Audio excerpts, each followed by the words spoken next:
চলো আজকে তরুলতার জন্য একটা ঘর বানিয়েই ফেলি। তো হ্যালো বন্ধুরা, কেমন আছো তোমরা সবাই? আশা করি তোমরা সবাই ভালো আছো, সুস্থ আছো। তো আজকে আমি এসেছিলাম ছাদে একটু বিড়ি বাঁধার জন্য। আজকের আবহাওয়াটা বেশ ভালো ছিল, তাই ভাবলাম একটু হাওয়া খেতে খেতে একটু বিড়িও বাঁধা যাক। হঠাৎই লক্ষ্য পড়লো আমার এই তরুলতা গাছটার দিকে, যেটা আমি কিছুদিন আগে এনেছিলাম বাইরে থেকে কুড়িয়ে।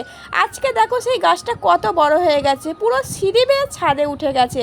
এবার এ তো আর উপর দিয়ে যেতে পারছে না, তাই ভাবলাম চলো বিড়ি বাঁধা না হলে পরেই যাবে, আগে এর জন্য একটা ঘর বানিয়ে ফেলি। যেই ভাবা সেই কাজ, আমি একটা কঞ্চি নিয়ে চলে এসেছি ছাদে। আর দেখো কোনোভাবে আমি এটাকে বেঁধে দিয়েছি। এবার একটা একটা করে এই যে ডালগুলো এর উপরে দিয়ে দিলেই ব্যাস, তোমাকে আর ভাবনা চিন্তা করতে হবে না, এ নিজের রাস্তা নিজেই দেখে নেবে। তো আমার যে তরুলতার গাছটা তোমাদের কেমন লাগলো কমেন্টে জানিও। আর আমার ভিডিও যদি তোমাদের ভালো লেগে থাকে তাহলে অবশ্যই চ্যানেলটাকে সাবস্ক্রাইব করে পাশে থাকবে। চলো টাটা।